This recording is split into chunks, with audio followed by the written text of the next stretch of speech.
we're happy with the final outcome. All the victims were consulted about it. We met with victims for 2.5 weeks, back to back, for hours at a time. They knew all the possibilities and everything that could happen. Then at the last minute, the defense approached us and wanted to offer us something that was absurd. We countered. They declined it. Then they came back with it. So at the time we made a final offer, I spent a lot of time contacting the victims to explain what every single part could mean. So they were all well aware of what was going to happen when we came in here today. Isn't it about what you'd gotten at trial if you'd won? No. At trial I could have gotten 46 consecutive life counts and she would never see the light of day.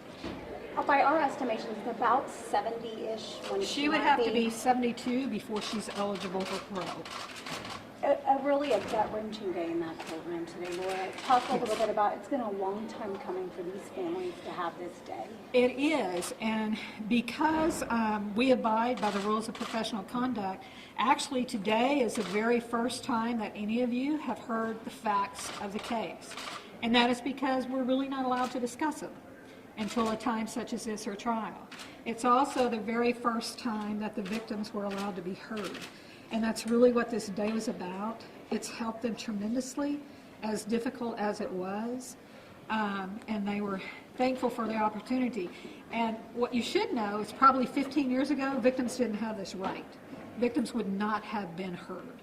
So, I mean, it makes a big difference for them. It makes a big difference for us. And I hope now that the facts are out there, the intentional, purposeful action she took, and the damage it caused.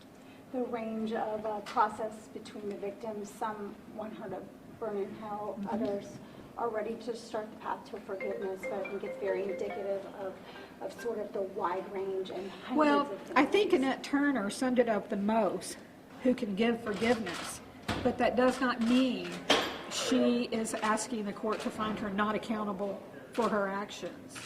She wants her to be found accountable for her actions. Forgiveness only helps the person forgiving move on, like Annette said, whether you deserve it or not. Do you think this will save them a lot of suffering, this going on over and over day after day? Oh, well, yes, and you've heard their testimony, the tremendous amount of medical bills most of them still have and still are accruing. The therapy sessions, the psychological, it's not ending for them. So what this does is let them move past this part, which is also an extremely stressful time.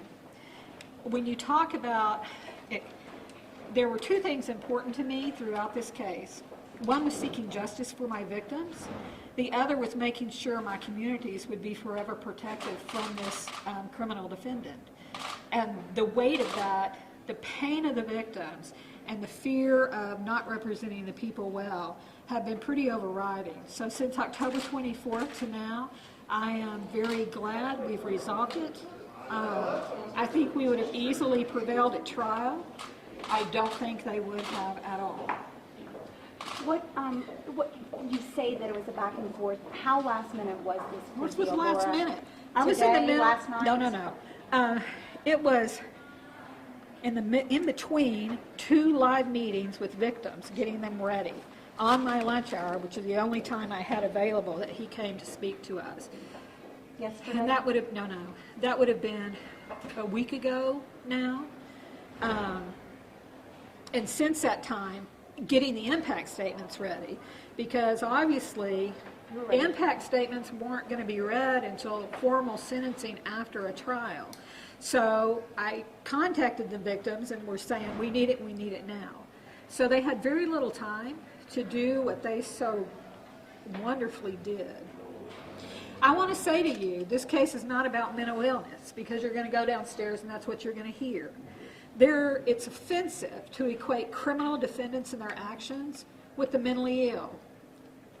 Most mentally ill people don't commit crimes, just like most people don't commit crimes.